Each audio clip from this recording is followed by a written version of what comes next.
Good morning everyone. Let's continue with our topic which we have started last week, that is from trade to territory. Company establishes power. किस प्रकार व्यापार से शुरुआत करके company ने, British company ने हमारे ऊपर शासन करना शुरू कर दिया, इस प्रकार हमारे पावर हासिल की। अब तक हमने इसी प्रकार पढ़ा कि हमारे पास जो रीजनल किंगडम्स थे, पहले उनके साथ व्यापारिक रिलेशंस बनाए, जब वो कामयाब नहीं हो पाए, अगर कुछ उनके ऊपर पाबंदियां लगाई गई, हमारे यहाँ जो भी हमारे लोकल जो किंग्स थे या नवाब थे उनके द्वारा, then they directly attack through military and acquire the territories. उसके बाद उन्होंने धीरे धीरे एरियाज के ऊपर कब्जा करना शुरू कर दिया। हमने बहुत सारे एग्जाम्पल पढ़े थे, बंगाल के नवाब का हमने पढ़ा था, उसके बाद टीपू सुल्तान का एग्जाम्पल हमने पढ़ा। उसी प्रकार अवध के निजाम को जब हटाया गया, अवध के नवाब को जब हटाया गया, किसके द्वारा? केवल मिस गवर्नमेंट का बहाना बना के। ये सारी व्यवस्थाएं थी, किस प्रकार उन्होंने शासन को बढ़ाया। उसके बाद हमारे पास प्रशासन में क्या कुछ सुधार किए, new administration, how they establish new administration, कैसे नया प्रशासन उन्होंने स्थापित किया भारत में। अब उसमें सबसे महत्वपूर्ण भूमिका जो निभाई उस नए प्रशासन में तो वॉरेन हेस्टिंग्स। ये भारत में पहले गवर्नर जनरल भी थे, ये भारत में अंग्रेजों की तरफ से पहले गवर्नर जनरल रहे। इन्होंने भारत में कंपनी की पावर को बढ़ाने में सबसे महत्वपूर्ण भूमिका निभाई। इनसे पहले जो महत्वपूर्ण प्रभाव था ब्रिटिश कंपनी का या ब्रिटिश गवर्नमेंट का, वो कहां तक था? केवल बंगाल तक सीमित था। लेकिन बाद में इन्होंने उसको मद्रास और बॉम्बे तक बढ़ा दिया, यानी मद्रास और बॉम्बे के ऊपर complete influence of the company was established. और उसके बाद एडमिनिस्ट्रेशन के पर्पज से, प्रशासन के पर्पज से बड़े एडमिनिस्ट्रेटिव यूनिट बना दी गई, बड़ी प्रशासनिक इकाइयां बनाई गई, जिनको क्या बोला गया? प्रेसिडेंसीज। उनको बोला गया प्रेसिडेंसीज। तो महत्वपूर्ण 3 प्रेसिडेंसीज बनाई गई, 3 प्रशासनिक केंद्र बनाए गए। कौन कौन से? बंगाल, मद्रास और बॉम्बे। वहां से बाकी प्रशासन बनाया गया। हर प्रेसिडेंसी के अंदर किसकी नियुक्ति कर दी गई शासन को चलाने के लिए? एक गवर्नर की, यानी हर जगह एक गवर्नर होता और इनके ऊपर सुप्रीम कौन होता? गवर्नर जनरल, जो कि वॉरेन हेस्टिंग्स उस टाइम पर खुद थे। तो प्रशासन को चलाने के लिए एडमिनिस्ट्रेटिव यूनिट जो बनाई गई महत्वपूर्ण थी प्रेसिडेंसीज, महत्वपूर्ण 3 थी, बंगाल, मद्रास और उसके साथ साथ बॉम्बे। इनके अंदर गवर्नर शासन करता, लेकिन गवर्नर के ऊपर भी कौन व्यक्ति था? Governor general. अब वॉरेन हेस्टिंग्स का हमने पढ़ा कि उसने किस प्रकार कंपनी की पावर को बढ़ाया था। उसके बाद जो महत्वपूर्ण सुधार थे, तो 1772 में डिस्ट्रिक्ट के अंदर जो जिला था, यानी प्रेसिडेंसी के अंदर फिर वापस डिस्ट्रिक्ट में डिवाइड कर दिया गया प्रशासन को और आसान बनाने के लिए। तो वहां अलग अलग, खासकर किसके कंसर्न में? न्याय के लिए, जस्टिस, टू प्रोवाइड जस्टिस, न्याय के लिए 2 अलग अलग कोर्ट की स्थापना की गई। और कोर्ट कौन कौन से? क्रिमिनल एंड सिविल कोर्ट, जो आज भी है। आज भी हमारी व्यवस्था, अगर न्यायपालिका की बात करें, न्यायपालिका की बात करें, जुडिशरी की बात करें, यही है। There are 2 different courts, criminal and civil court. Hindi में हम इनको बोलते हैं क्रिमिनल फौजदारी, सिविल दीवानी अदालत। अब उनमें क्या है? इसके अंदर क्रिमिनल केसेस, चोरी, डकैती, मर्डर, और इसके अंदर आपके inheritance, divorce, property related matters. तो इसमें संपत्ति से संबंधित कोई हमारा प्रॉपर्टी का कोई विवाद है, उसके अलावा कोई इनहेरिटेंस, विरासत से संबंधित कोई विवाद है, शादी या तलाक से संबंधित विवाद, सिविल कोर्ट के हैं। तो इसके अलग 2 कोर्ट स्थापित कर दिए गए 1772 में, थोड़ा सा और आसान बनाने के लिए। अब क्रिमिनल कोर्ट में तो व्यवस्था क्या थी? To dispense justice is the responsibility of till now काजी एंड मुफ्ती। काजी तो जज का काम करता, यानी फैसला देना काजी का काम था, इसमें क्रिमिनल कोर्ट्स में। और मुफ्ती who expound, who interpret, who explain, वो डिसीजन को एक्सप्लेन करता है, किस आधार पर क्यों डिसीजन दिया गया, कैसे उचित है। वो ज्यूरिस्ट, एक न्यायपालिका सदस्य के तौर पर उसको उसकी व्याख्या करता। तो महत्वपूर्ण क्रिमिनल कोर्ट की अगर बात करें तो 2 महत्वपूर्ण हमारे काजी और मुफ्ती। लेकिन सिविल कोर्ट की अगर बात करें, सिविल कोर्ट के अंदर जो यूरोपियंस थे उन्होंने एक व्यवस्था जारी रखी कि हमारे अनुसार फैसले हों। तो उसमें हिंदू और मुस्लिम संबंधित जो भी मामले आते तो उन लोगों से पूछा जाता। तो हिंदुओं के लिए तो हमारे पंडितों से पूछा जाता कि क्या होना चाहिए इस मामले में, और मुस्लिमों के संबंध में मौलवी बताते कि किस प्रकार इंटरप्रिटेशन, किस प्रकार की व्याख्या की जाए, किस प्रकार का डिसीजन लिया जाए किसी भी सिविल रिलेटेड केसेस के अंदर। लेकिन प्रॉब्लम कहां आती थी? इसमें प्रॉब्लम ये आती थी कि भारत में हिंदुओं के अनुसार इतने धर्मशास्त्र है 500 बीसी के बाद के जितने भी संस्कृत में टेक्स्ट लिखे गए जो व्याख्या करते थे हमारे कोड ऑफ कंडक्ट हमारे व्यवहार की, तो उसमें बहुत सारे थे और हर व्यक्ति हर पंडित अलग अलग तरीके से व्याख्या करता।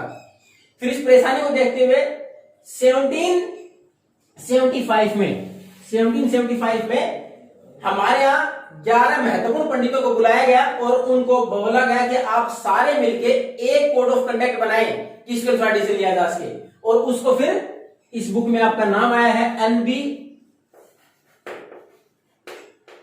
हेलहेड, नेथनियल हेलहेड। इन्होंने इसको ट्रांसलेट कर दिया इंग्लिश में, इन्होंने हिंदी के अंदर लिख के दे दिया हमारे नियम क्या होंगे, संस्कृत और हिंदी में लिख के दिया, उसको ट्रांसलेट कर दिया गया इंग्लिश के अंदर ताकि आसान हो जाए यूरोपियन जजेस के लिए डिसीजन देना। और मुस्लिमों के लिए भी फिर compile code of Muslim laws बना दिया गया 1778 में कि एक जैसे नियम रहे ताकि यूरोपियन जजेस अगर हो, अगर काजी या वो डिस्पेंस नहीं करते हैं न्याय, यूरोपियन जज है तो उसको डिसीजन लेने में कोई प्रॉब्लम नहीं आए। और इन सब के ऊपर सुपरविजन के लिए कौन होता? कलेक्टर। डिस्ट्रिक्ट के अंदर सबसे बड़ा पद कलेक्टर का होता, उसके सुपरविजन में सारा काम होता था। अब हमारे पास सबसे महत्वपूर्ण जो एडमिनिस्ट्रेशन यूनिट थी प्रेसिडेंसी के बाद होती डिस्ट्रिक्ट में महत्वपूर्ण सबसे बड़ा पद कलेक्टर। जैसे नाम से कलेक्ट टू कलेक्ट, और कलेक्ट क्या? रेवेन्यू। इसका मुख्य काम तो था रेवेन्यू कलेक्ट करना। दूसरी जिम्मेवारी इसको क्या दे दी गई? To maintain law and order, कानून व्यवस्था बनाए रखना। अब लॉ एंड ऑर्डर को मेंटेन करने के लिए he can take the help of police as well as the जजेस।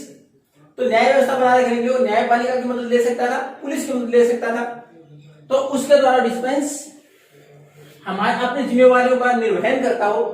उसके बाद ये महत्वपूर्ण केंद्र बन गया, कलेक्ट्रेट होती जहां कलेक्टर बैठता वो महत्वपूर्ण केंद्र बन गया, पावर का एक नई पावर का केंद्र बन गया, एक नए सेटलमेंट का केंद्र बन गया। वहां लोगों ने आसपास सेटलमेंट का एक नया केंद्र बना लिया गया कलेक्ट्रेट को। अब उसके बाद ये सारा था एडमिनिस्ट्रेशन, प्रशासन में किस प्रकार विभाजन किया, किस प्रकार प्रशासन को चलाया गया, न्यायपालिका में क्या कुछ व्यवस्था की। लेकिन इन सब के बावजूद अगर शासन को बनाए रखना था तो उसमें सबसे महत्वपूर्ण भूमिका किसकी? आर्मी की रही।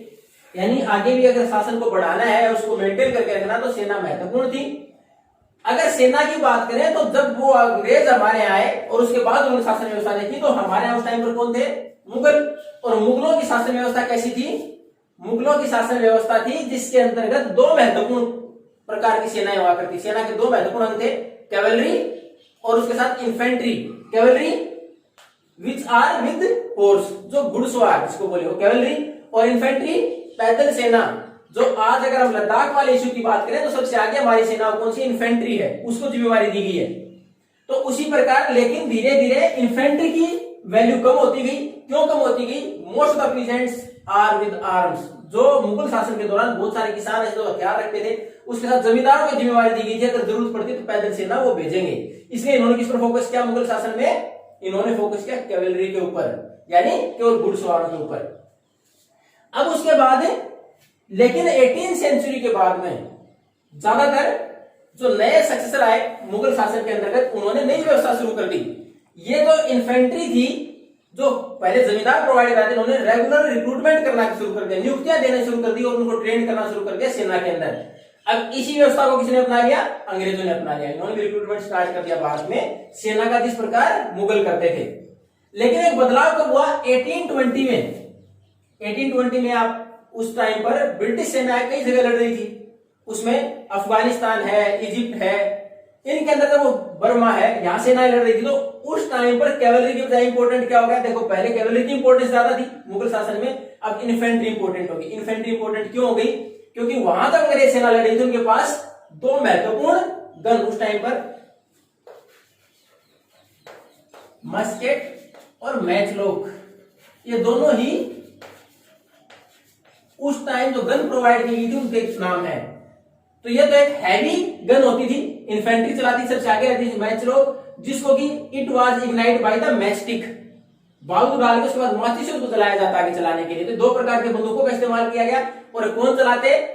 इन्फेंट्री में जो पैदल सैनिक होते। तो इन्फेंट्री की वैल्यू बढ़ गई कैवलरी से, तो ज्यादा फोकस किस पर किया अंग्रेजों ने? इन्फेंट्री के ऊपर।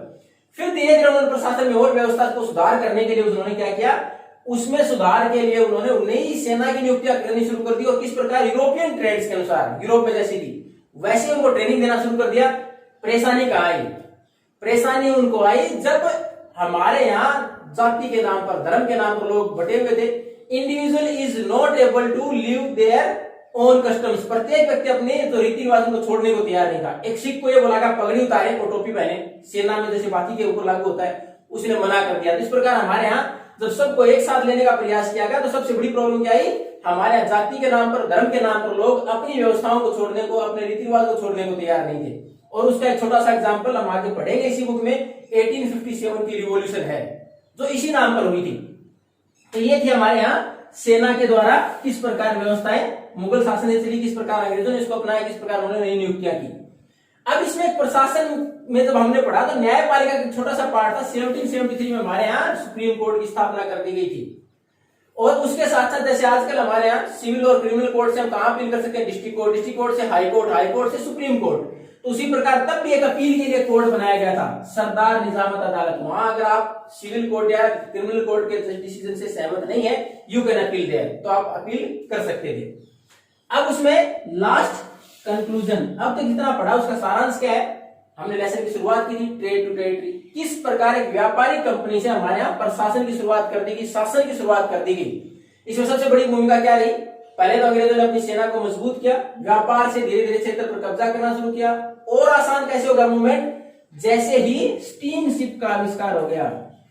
पहले 6 से 8 महीने लगते थे अंग्रेजों को यहाँ पहुंचने में, भारत पहुंचने में अपने यहाँ से, लेकिन जैसे स्टीम शिप का आविष्कार हुआ 3 week, only within the 3 week they can reach to India, वो 3 सप्ताह में भारत पहुंच सकते थे। मूवमेंट आसान हो गया। तो इस प्रकार उन्होंने व्यापारिक गतिविधियों को बढ़ाया, साथ साथ सेना के मूवमेंट को बढ़ाया और भारत के ऊपर धीरे धीरे एरिया पर कब्जा करना शुरू कर दिया। और अगर 1857 की बात करें तो 1857 तक भारत की 63% एरिया के ऊपर और 78% पॉपुलेशन के ऊपर डायरेक्ट कंट्रोल था ब्रिटिशर्स का। और ये इन्फ्लुएंस इनडायरेक्ट लगभग पूरे भारत पर था। डायरेक्ट कितने पर, 63 एरिया पर, 78% पॉपुलेशन, यानी पॉपुलेशन ज्यादा थी, वहां इन्होंने शासन ज्यादा किया। और लगभग पूरे भारत पर इनडायरेक्टली इन्होंने कंट्रोल किया। तो इस प्रकार उन्होंने व्यापारिक कंपनी से हमारे यहाँ शासन की स्थापना कर दी। We will provide you the question answers in PDF format. We have already completed our lesson. Go through the lesson. If you have any problem, then you can ask. Thank you and have a nice day.